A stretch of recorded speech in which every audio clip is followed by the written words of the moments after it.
Hello guys, ngayong araw ay magde-deliver tayo ng 10 bells na Japan Supremo SPJP dito sa Borot, Tarlac. Medyo malayo ang biyahe guys, kaya nagpahinga muna ako dito sa gilid. Ay nangalay ng aking dalawang balikat guys. Sobrang bigat sa Malubela guys kasi sobrang dami. 10 bells na 45 kg to guys. At dito ngayon nadaanan natin ang Sapang Tagalog at Barangay San Miguel guys. At ito na nga pala yung papasukin natin papuntang Borot. Madadaanan natin dito yung Barangay San Agustin, Tarlac. Dito nga guys ay pinasok ko na ang Barangay San Agustin papuntang Barangay Borot. At syempre guys, huwag kalimutan like and share. At pakitignan po ang aking pangalan. Sa tabi po ng aking pangalan ay may nakalagay na follow dyan. Pakiclick na rin po yan. Salamat. Dito ay sumasakit na naman ang aking kamay sa kamaneo. Kakawak na manobela guys. Kaya tayo tumigil na naman sa isang tabi na hindi tayo mapakali at kumukuha ng video ng ating mga deliver. Pero habang kumukuha ako ng ating video dito guys,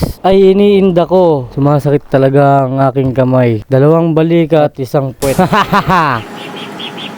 Hello guys, nandito tayo sa Borot, Tarlac. Di-deliver tayo ng bale guys. Ayan, full pack guys. 10 bales. SPJP Supremo. 10 bale yan guys. Ayan, kung makikita natin yan. 45 kg. And nandito na tayo sa Borot ngayon. Pahinga lang tayong konti kasi masakit na yung kamay ko guys. Galing pa tayo ng Paniki.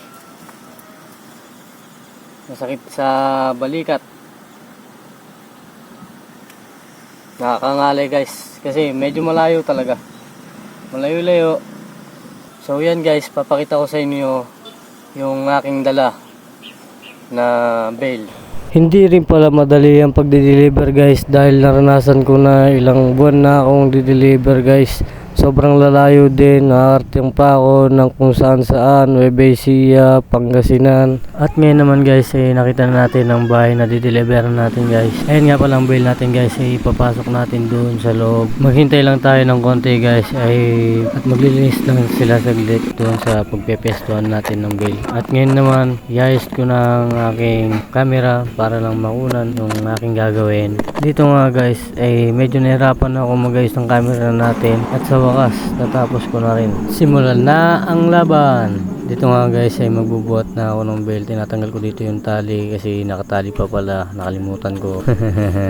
Ngayon naman ay nila akong belt dahil masyado siya nakaipit para walang kalaglag guys. Kasi kapag nakasabiyahe tayo guys, hindi natin alam kung may nahuhulog na o wala. Lalo't wala pa akong kasama guys, mag-isa ko na nagde-deliver. At sinabihan tayo ng mayari na magbigay sa kanya ng 3 at bubuksan niya ngayong araw na to guys. At syempre kung anong gusto ng mayari guys, susundin natin dahil meron tayong tinatawag na customer is right. Sana all. Ayun na nga yun. Ngayon ay nakakatatlong bale na tayo nabuhat. Ang gagawin ko dito ay may mekos ko lang to para madaling matapos. Ano yun? Parang si Insan lang. Nyew nyew nyew. At sana guys magustuhan nyo itong ginawa kong video to. At huwag kalimutan like and share if magustuhan nyo guys. Salamat. At sa mga taga Tarlac naman guys, sa lahat ng taga Tarlac, Tarlac City, Paniki Tarlac, Mungkada, Herona, Tarlac, kahit sang Tarlac, basta Tarlac. Shoutout sa inyong lahat. I love you all. You know, may ganon. Madali ko na nga dito ang aking pagbubuhat guys dahil meron pa akong susunod na deliver guys. Sa Victoria naman tayo guys. Barangay Kalibugan, Kalibungan, Victoria, Tarlac. What's up? Shoutout sa inyo mga Kalibugan, Kalibungan. Yun no. Dito nga ay nakakawalong bale na tayong nabuhat guys. Pang siyam na to guys. Dalawa na lang ang aking bubuhatin guys at sa wakas patapos na rin tayo. At ngayon isang bale na lang ating bubuhatin dito guys. Tatanggalin ko ang nakatali sa bandang likod ko. At ito nga po pala yung pang 10 bale natin na sa likod ko tinali. At ito na rin yung huling at last but terrible natin na bubuhatin. Patapos na. At dito nga makita nyo sa video ay mag-ahay pa ako at nag-okay ako kasi tapos na ang ating gawa. Kukunin ko yung mga tali dito, iayos ko para sa biyahe wala tayong iisip na kung ano-ano. At ngayon kukunin natin ang SF ng nagpa-deliver sa atin guys, yung shipping fee. Hihintay na lang natin ng konti baka sakaling meron pa merienda. Asa. Joke lang yun guys, baka maniwala kayo. At ngayon naman ay kukunin natin ang pawisan kong mukhang pogi nga. Yung mga bale na 10 bales. Yan guys.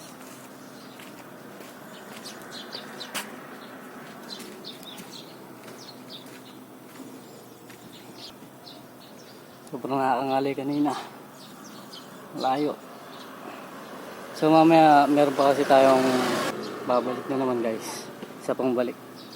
At dito naman guys ay pauwi na tayo. Hindi na natin nakunan ng video ang ating pag-alis doon sa pinag-deliver natin. At syempre marami sasakyan dito sa likod ko ngayon at nagkakarerahan sila, nagpapabilisan. Dito lang tayo ngayon sa gutter muna para sa ating pag-iingat sa pagmamaneho guys. At maya mayang konti, wag niyo muna po ibabak. Papakita po natin yung biyahe natin na isa pa doon sa Victoria Kalibugan. Ay Kalibungan nga pala, joke lang po. Barangay Kalibungan, Victoria, Tarlac. Shoutout po sa inyo dyan. Sa lahat po na magko-comment, magla-like, shoutout po sa inyong lahat at makakapanood nitong video to. Salamas, ay hindi pala salamas, baka may nilalamas. Salamat. At ngayon naman ay puputulin natin ang ating video dito sa Tarlac guys. Ngayon ay second deliver na tayo. At ngayon naman nandito na tayo sa Victoria. Papunta na po tayo ng Barangay Kalibungan, Victoria, Tarlac. At hindi na naman po natin nakunan ng video ang ating pag-alis doon sa Paniki dahil nga nagmamadali po tayo. Pahapon na po at baka abutan po tayo ng ulan. Madilim-dilim po ang panahon. At syempre naman ready tayo sa mga ganyan. May baon tayong kapote at panakip sa bale kung sakasakaling lumakas ang ulan. At dito nga mga guys ay malapit-lapit na tayo at kabilang barangay na lang po ang ating dideliveran. Maraming salamat po sa mga sumusuporta sa akin dyan. Shoutout po sa inyong lahat. At dito naman guys ay nakita na natin ang nakapaskil na I Love Kalibungan. At dito naman ay hanapin ko na lang po ang barangay plaza nila guys at malapit lang daw po siya doon. Hello guys, ngayon nandito tayo sa Barangay Kalibungan, Victoria, Tarlac. Magdi-deliver po tayo ng isang bale. Ngayon, nandito na tayo sa barangay plaza nila. Tatanungan naman natin kung saan siya banda rito. Let's go! Patapos na po ang ating video. Like and share na lang po. Salamat po.